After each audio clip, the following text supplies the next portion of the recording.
And breaking tonight, the clock says just after midnight, the shutdown has begun. Democrats refusing to back a Republican plan to fund the government before the midnight deadline. Leaders on the right say it is all political theater. This is a temper tantrum of Chuck Schumer and the Democrats saying, we hate Donald Trump. We'll talk about that with the panel in moments, but first to Chad Pergram, the senior congressional correspondent. He's live for us on Capitol Hill with the very latest. Chad.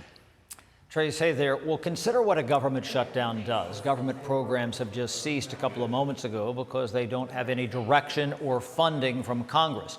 And that's why President Trump today indicated that he might take great latitude in terms of programs and agencies and even employees that he might cut. He says maybe things that are important to Democrats. And that's why some Democrats have started to rethink their strategy. The story of the evening, Trace, is that you had a test vote in the Senate earlier tonight to fund the government through the 21st of November, and there were 3 Democrats who sided with the Republicans. John Fetterman, the Democrat from Pennsylvania. You had Catherine Cortez Masto of Nevada, and also Angus King, the independent from Maine, who voted with the Republicans to keep the government open. And so that ice is starting to break just a little bit on the Democratic side of the aisle. They will have another test vote tomorrow. We'll see if that makes any difference. The House of Representatives is not in session, so it's up to the Senate to align with the House, the bill that the House of Representatives passed just about a week and a half ago. Otherwise, the government's going to be shut down for several days, if not much longer.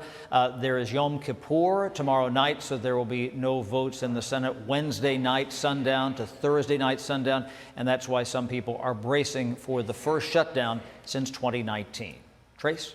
Chad Pergram live for us on Capitol Hill. Chad, if for some reason they come back in and vote, flag us and we'll bring you back. They're done. That's not going to happen. They're done. They're done. I'm teasing. Till tomorrow morning. Thank you, Chad. I appreciate it. Hey, Sean Hannity here. Hey, click here to subscribe to Fox News YouTube page and catch our hottest interviews and most compelling analysis. You will not get it anywhere else.